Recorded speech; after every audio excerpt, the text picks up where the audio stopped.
Dobrý deň, vítajte na našom kanáli. V tomto videu si ukážeme stolovú kotúčovú pílu Parkside, typové označenie PMTS 210A1. Píla je určená na presné rezy do dreva, drevotriesky, vrstvených nábytkových dosiek a plastu. Je jednoduchá na prenášanie, celková hmotnosť je 14 kg. Rozmery pracovného stola sú 48,5 x 44,5. Má bočné rozšírenie stola s variabilným vyťahovaním, kedy šírka stola stupne z pôvodných 44,5 cm na 63 cm. Má plynulo nastaviteľnú výšku rezu,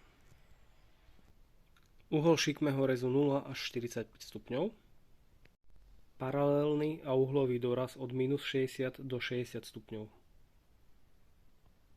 Príkon motora 1200 W, dĺžka napájacieho kábla 3 m a predmontovaný pílový kotúč s 24 zubami o priemere 210 mm.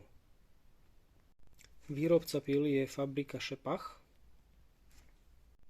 Montáž rozšírenia stola prebieha tak, že sa píla položí na pravú stranu, odskrutkujú sa skrutky, jedna je vpredu, druhá je vzadu. Do púzdier sa zasunú vodiace rúry, vodiace tyčky.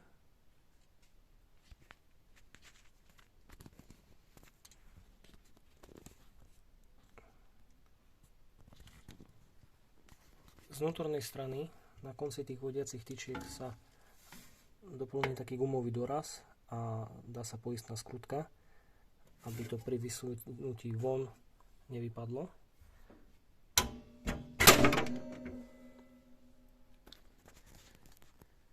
V podstate sa už iba povolia nožky, ktoré majú nastavovacie skrutky matice. Podľa toho si viete potom zarovnať stôl.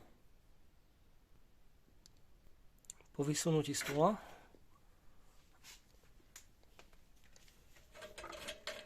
použijete tieto skrutky a nastavíte si. Je to tenký plech, vodiace rúry som mal trošku ohnuté, išli mi trošku ťažšie dovnútra.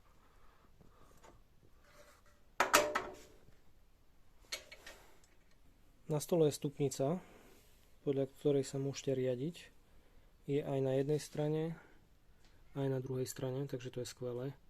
Jedna nevýhoda je tá z môjho pohľadu, že to nie je nejakým spôsobom vyrezané, vygravírované, ale je to len nalepené. Takže časom to možno sa odlepí. Dorazová lišta má vpredu aj na druhej strane diery, do ktorých sa používajú tieto poistné skrutky,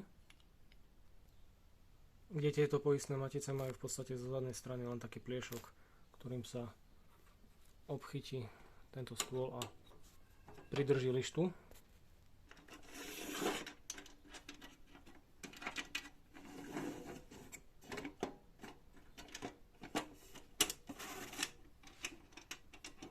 Nastaví sa uhol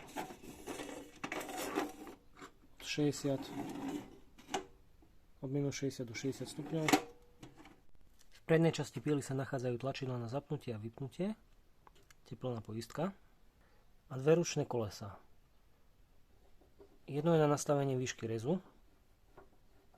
Točením do plusovej polohy sa kotúč vysúva, do minusovej sa zasúva. Týmto kolesom sa nastavuje uhol.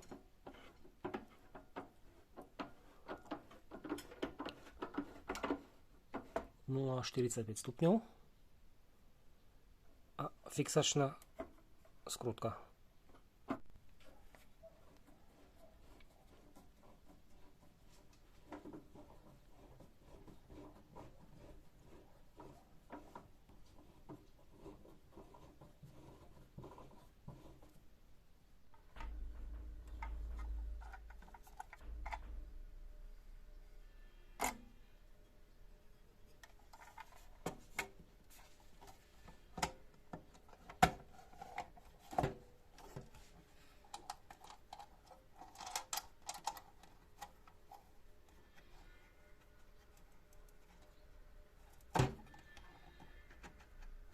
Súčasťou dodávky sú aj uholníky, ktoré môžete využiť na prichytenie pily o stôl.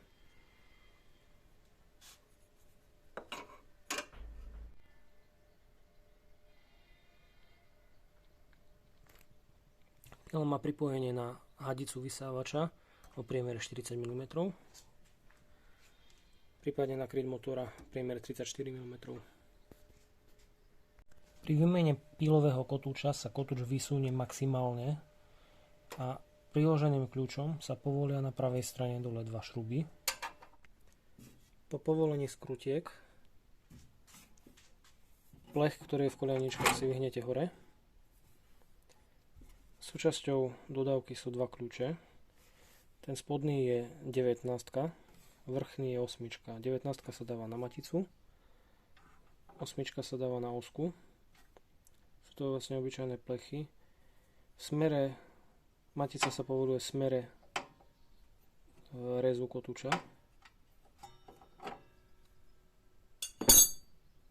Ja som túto maticu nakoniec aj tak musel povoliť pomocou zveráka, pretože bola tak dotiahnutá, takže vo zveráku som upol kotúč, až potom som mohol pomocou guľy povoliť maticu. Ako mínus hodnotím rysku, ktorá sa ľahko uvoľní. Samotná mierka na fólii sa ľahko môže odlepiť. A ručné koleso, ktorým sa nastavuje uhol rezu, je celoplastové a hlavne to ozúbenie. Je to síce tvrdený plast, ale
čo sa týka rezania, musím povedať, že pila je v celku dobrá.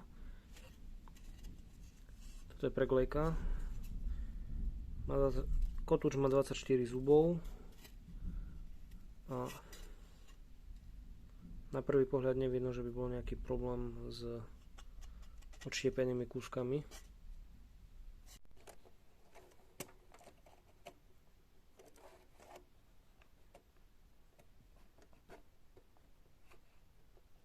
Rezy sú podľa mňa čisté. Táto fošňa je napríklad z bukového dreva, takže je to relatívne tvrdý materiál.